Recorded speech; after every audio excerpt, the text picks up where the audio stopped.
¿Qué tal? Mi nombre es Isaac Portillo y a continuación daré lectura a mi ponencia titulada Símbolos herméticos presentes en la serie Dark y cómo estos direccionan la conducta de sus personajes. En diciembre del año 2017, Netflix, uno de los servicios de streaming más reconocidos alrededor de todo el mundo, estrenó a nivel internacional la primera serie alemana de su producción original, Dark. Con una primera temporada compuesta de 10 capítulos, la serie recibió una aclamación generalizada de la crítica y su éxito resultó en la producción de 2 temporadas más. La tercera y última finalizó en junio de este año, 2020, y cerró la trama concebida por sus creadores Baran bo Odar y Jan Jeffries. La trama de Dark profundiza en muchos temas filosóficos. Entre estos podemos encontrar al determinismo, la dialéctica hegeliana, la idea de voluntad de Arthur Schopenhauer y pensamientos sobre el eterno retorno de Nietzsche. En su mayor parte, estos temas están implícitos en los diálogos y las acciones de los personajes. No hay representaciones explícitas de ellos, sin embargo, existen elementos que sí encuentran una aparición concreta a través de objetos e imágenes. Estos corresponden al hermetismo.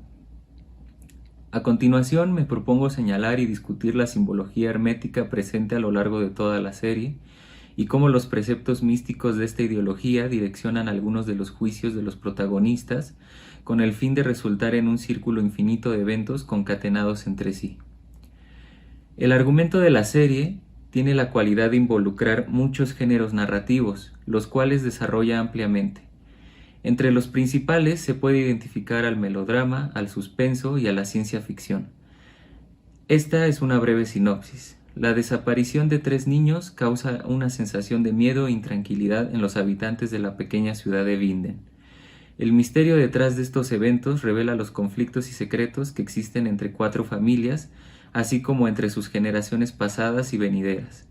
Conforme las desapariciones aumentan, los Campbell, Nielsen, Tiedemann y Doppler luchan lo más posible por reencontrar a sus seres queridos, los cuales yacen perdidos en distintas épocas. Sin embargo, parece imposible escapar de sus destinos. Jonas Campbell se ve obligado a participar en una guerra contra la versión futura de sí mismo, con el fin de preservar la vida de Martha Nielsen, la mujer que ama, así como del resto de las personas a quienes aprecia. En primera instancia, es necesario definir qué es el hermetismo y cuáles son sus propósitos. El hermetismo es una tradición o pensamiento filosófico que sigue las enseñanzas de Hermes Trismegisto, el 3 veces grande. Los orígenes de esta figura suelen asociarse a la época del Antiguo Egipto, que data del 2686 hasta el 332 a.C. Respecto a qué ideas aborda esta filosofía, el doctor Antonio Las Heras lo describe como una tradición que brinda la posibilidad de encarnar los misterios universales, es decir, la transformación del hombre normal en aquel capaz de desplegar sus ocultas potencialidades psíquicas, espirituales y físicas, tal cual fue en el verdadero origen, esto es en los tiempos del paraíso, época anterior a la caída. En las últimas 2 frases podemos deducir que el doctor se refiere a la época descrita en el Génesis del texto bíblico, aquella antes de que el fruto prohibido cayera en manos de Eva, lo que devino en el descenso de ella y Adán del paraíso en que Dios les había concedido la oportunidad de habitar. Y en Dark encontramos justamente que las figuras bíblicas como Adán, Eva y Noé adquieran una importancia vital para el argumento, además de la clara búsqueda de un verdadero origen, de un nudo temporal, sin principio ni final aparente. Durante la primera temporada de la serie nos presentan un personaje misterioso, un cura en 1986 llamado Noé. Su carácter es determinado, pero oculta una malicia, porque resulta ser el responsable de la desaparición e incluso asesinato de algunos de los niños desaparecidos ya en Winden en 3 diferentes épocas, 1953, 1986 y 2019. Noah se torna definitivamente como el antagonista de este primer ciclo, que es como nombran los creadores a cada una de las temporadas de la serie. Y la única relación con el nombre bíblico es la personificación que hace como sacerdote este personaje para pasar desapercibido. En las temporadas subsecuentes vemos que el personaje da un giro opuesto, convirtiéndose en una de las víctimas más afectadas en la trama, y no solo alude a nuestra empatía, sino que también logramos entender por qué Adán, la versión anciana de Jonas en la serie, lo nombra Noah, un personaje que estará destinado a sufrir la pérdida de su familia por sus propios actos, sin la conciencia de ser el perpetuador de los mismos. Él se convierte en un instrumento más de Adán para que el ciclo eterno se repita infinitas veces.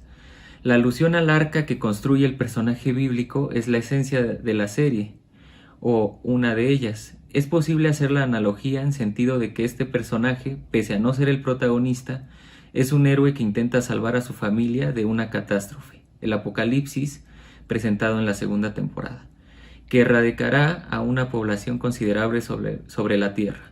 Y esta analogía es comprobable en el nombre mismo de la serie, una producción alemana que lleva el título de Oscuridad en inglés, pero que en este idioma podría ser un juego de palabras. Dark puede separarse en D y Ark, cuyos fonemas en inglés también pueden pronunciarse como The Ark, el arca.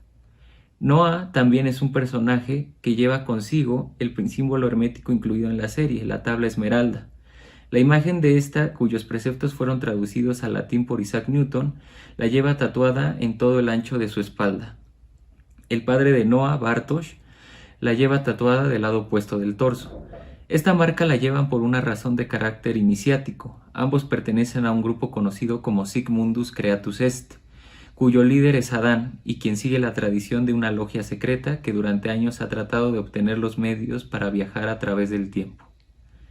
El texto de la tabla esmeralda es una de las principales aportaciones que sus seguidores le reconocen a Hermes Trismegisto, y cuya versión transcrita del griego al latín es un referente icónico para la tradición hebrea y cabalística que incluye el estudio hermético.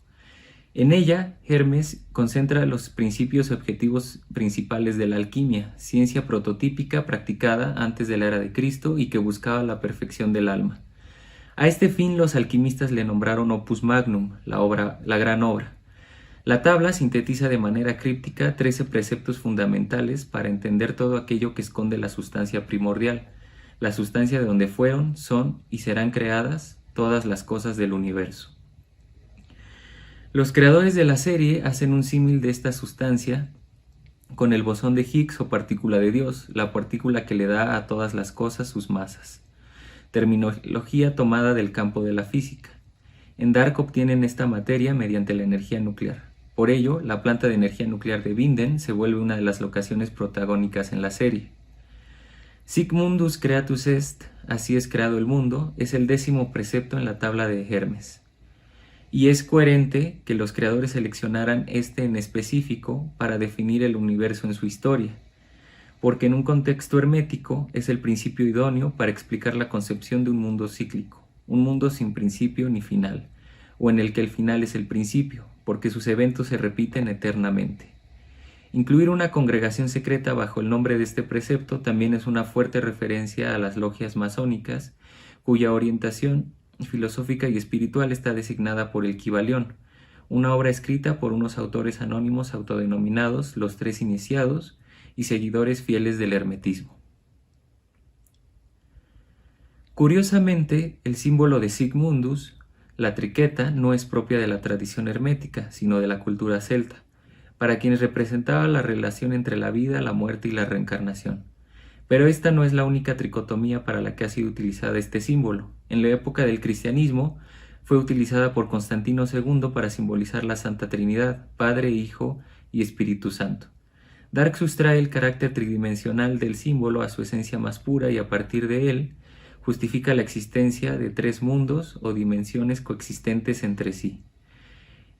Antes de conocer la presencia de un tercer mundo, en la temporada 3 de la serie nos presentan un segundo mundo, uno que parece ser una copia inversa del que como espectadores conocíamos. En esta dimensión también existen los viajes en el tiempo y un grupo detrás de ellos, pero este no está liderado por Adán, sino por Eva, que en contraparte es la versión anciana de Martha Nielsen de este mundo. Y allí el nombre de su agrupación es Erit Lux, que en latín significa existirá la luz o la luz será.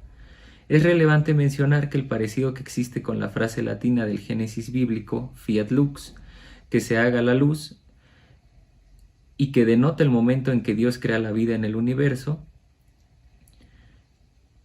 pero del presente subjuntivo al futuro indicativo en que se diferencian estas frases radica el propósito eterno y distante de Eva: traer luz para ambos mundos a los que Adán quiere llevar oscuridad.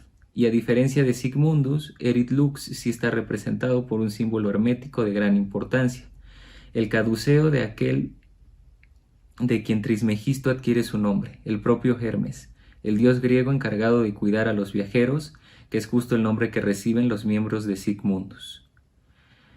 Dicho tal, la alusión al mismo Hermes se hace presente, pero no de manera explícita, sino que utilizan a una figura de una tradición diferente, la cristiana.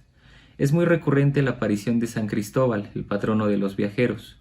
Su persona es mencionada constantes veces, y un dije con su imagen se convierte en uno de los principales puntos de continuidad en la trama.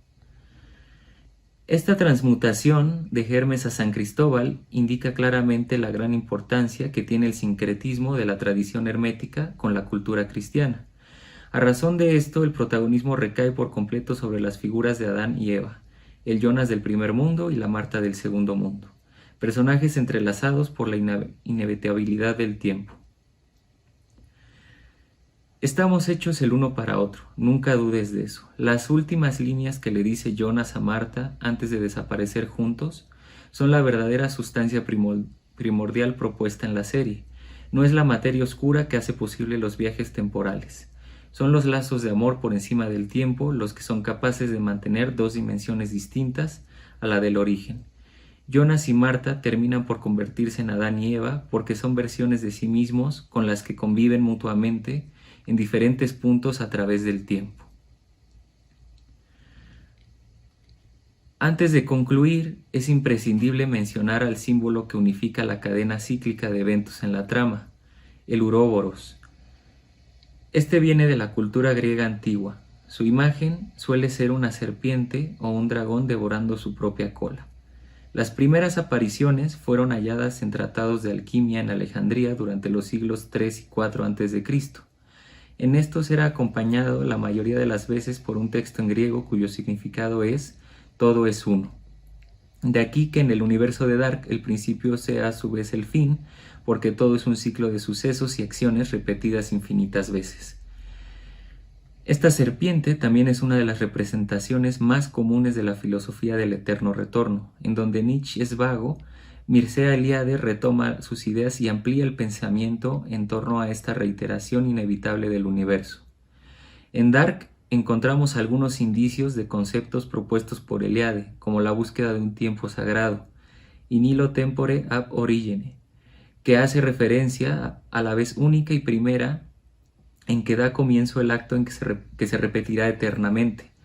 También es presente la voluntad de desvalorizar al tiempo, el cual es homologado con Dios por Adán y al cual declarará la guerra durante la segunda temporada. Según Eliade, esta desvalorización sería posible si no le concediéramos atención al mismo tiempo, lo que culminaría en la erradicación de éste. Ahondar en todas las referencias filosóficas que se hayan referenciadas en Dark amerita una extensión colosal. Los párrafos anteriores están concentrados únicamente a cómo algunos de los símbolos característicos del hermetismo detonan las decisiones de los actantes principales en la historia. Y aunque la finalidad de esta ponencia es presentar una perspectiva académica, es inevitable cerrar con las interrogantes místicas propias del hermetismo y la alquimia. ¿Es ineludible el devastador impacto del tiempo sobre nuestro espíritu? ¿Somos pioneros en la imposible conquista de una bestia eterna? ¿Podrá ser la posteridad nuestro único fin al habitar un mundo crepuscular? Eso es todo. Muchas gracias por su atención.